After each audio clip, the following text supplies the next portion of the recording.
So I retired last year, but by definition, I don't really look and I don't really live like the average retiree you kind of think of in your brain. Someone that's basically just going around the world, visiting all the countries, spending a bunch of money, and basically just doing nothing all day. Just being on a beach or just basically talking to people all day.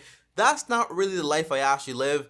And if that was my retirement, I really wouldn't be as happy as I am right now. So in this video, I'm gonna tell you exactly the 5 things I actually learned after being retired. These are actually truths that people don't tell you that you should know. So when you retire, you know exactly what to expect. So let's get right into it, and do me a favor and actually smash the like button. Now, the very first thing, guys, is that when you retire, everyone kind of seems to think basically that retirement is just you not working anymore at your normal job. The truth is, retirement doesn't mean that. You still have to work even after you retire. The difference is you no longer have to work for money. Now that's massive. That is awesome, all right? Because work is not a bad thing on its own. Work is something you do that gives you fulfillment and also purpose. But a lot of people equate work to a job. No, a job is something you simply do for money. But work can be something meaningful and that gives you fulfillment. So what are some examples of this? Because by the way, what are you gonna do after you've been at the beach all day? When you've visited all the countries out there? When you keep playing bingo, whatever you're playing, right? What do you do then? When you're just like at home thinking, all right, I'm retired. What do I do now, right? It's kind of like that. So here are some example of work that people usually don't see as work, but it actually is work. So one example is, for me, I like participating in my church. Some people like playing golf. I like playing chess. I like basically reading, building up relationships with close members, or my marriage, okay? Or for example, working on a garden, or having a farm, or having animals, or just hanging out with your friends and working on that's all forms of work. So once you retire, remember, your routine is basically I wake up, I work, I come home, I'm tired, I sleep, right? So when you're actually retired, it's gonna be like, well, I wake up, what do I do now? Right? So you have to put work into those things. But again, you don't have to work for money. Remember, work is not a bad thing. And when you're actually pursuing something, you're like, hey, I'm working on my chess skills. That's not a job. You're like, yeah, I know. I don't do it for money, but it is work by definition, all right? So don't be persuaded by other people because they just think that the only work that matters is the work you do for money. That's not true. But that's something I learned. Now, the second truth that people don't tell you about retirement is you can't just do whatever you want. And you can't just buy whatever you want, whenever you want, okay? Retirement is not like, for example, well, I'm rich now, I can just do whatever I want, I have no limits. The answer is even billionaires have limits. So if you retire with like $1,500,000 or even $2, $3, $5, $10 million, guess what? You also have limits. And one thing I've learned is that if a lottery ticket winner can win $100 million and all that money can be gone in like 5 years, the answer is, what makes you think that if you go out there and spend all your money like a mad person and just buy this and buy that and stop budgeting and stop doing all the things that got you to retirement, what makes you think you're not going to lose it all? The answer is you can lose it all. So here's what I learned while in retirement when it comes to spending and getting what I want, is to actually get what I want. And the things that matter to me is having free time. Right now, I care a lot about learning how to play chess. And also, for example, I'm thinking about buying a Tacoma truck. So you have all these things, right? So what allows me to have free time? Well, managing my money well. Because if I don't do that correctly, I'm going to have to keep working for money. Now, when it comes, for example, to, hey, I want to buy this big expensive truck, right? Those trucks go for like 30 grand, like 40 grand sometimes. The answer is, you know what I'm going to do? I'm just going to wait a little longer until I can actually afford to buy the truck for cash. So that basically means that, hey, if I want a 2018 or a 2020 and I don't have the money right now, because even in retirement, you have to save for the things you want, by the way, because if you just grab it from your retirement money, it's like basically you have a duck and it's laying golden eggs, and you're like, well, I'm gonna kill the duck and I'm gonna get all the golden eggs. No, it's gonna be done. So if you use your capital to buy things that don't make any money, well, now you have less capital to actually take care of you. That's the point. So you have to wait. and use the interest to save up and save up to buy the things you want. So I'll probably buy that truck in like 2-3 years potentially. By that point, I'll have some savings, and the truck I want, which is basically right now like a 2020 or 2018, is going to be older. And guess what? It's going to be cheaper, but it's still Toyota, so it's still going to be reliable. That's the idea. So that's one truth you have to learn about retirement. You can't just do whatever you want. Now, the third truth I actually learned is that people judge. Even when you retire and you try to help people, for example, if you did it early or you did it later, and you try to help people actually get to that goal and to actually thrive for that, people will judge. People will say, it's not possible. You did it because you made X amount. You did it because you got lucky. You did it because of this. The point is, I learned a long time that you can lead a horse to water, but you cannot make that horse drink the water. So you can give people advice, but you can't actually make them take the advice and actually advance. People judged me when I was basically trying to budget, trying to be cheap, buying used clothes, and basically just working pretty hard to actually get to this point. And they were like, you're doing too much. It's not really possible.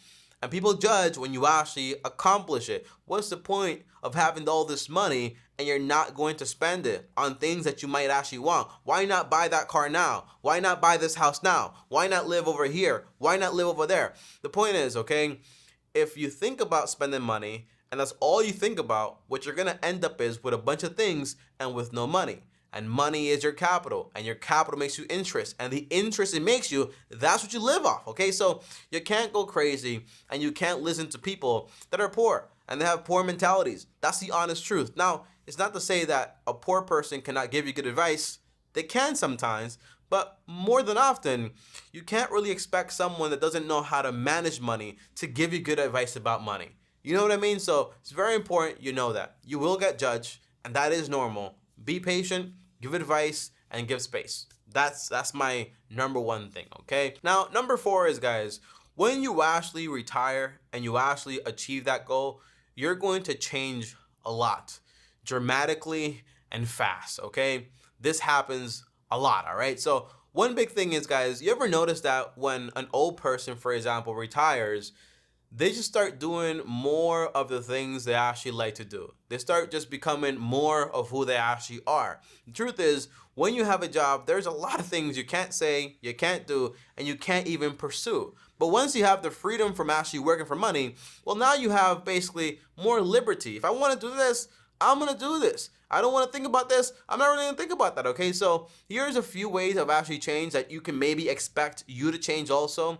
Number 1 is going to be, I've become a lot more risk averse. So when I wasn't retired, I was willing to take on a lot more risk to amass more capital. Is that smart? The answer is no.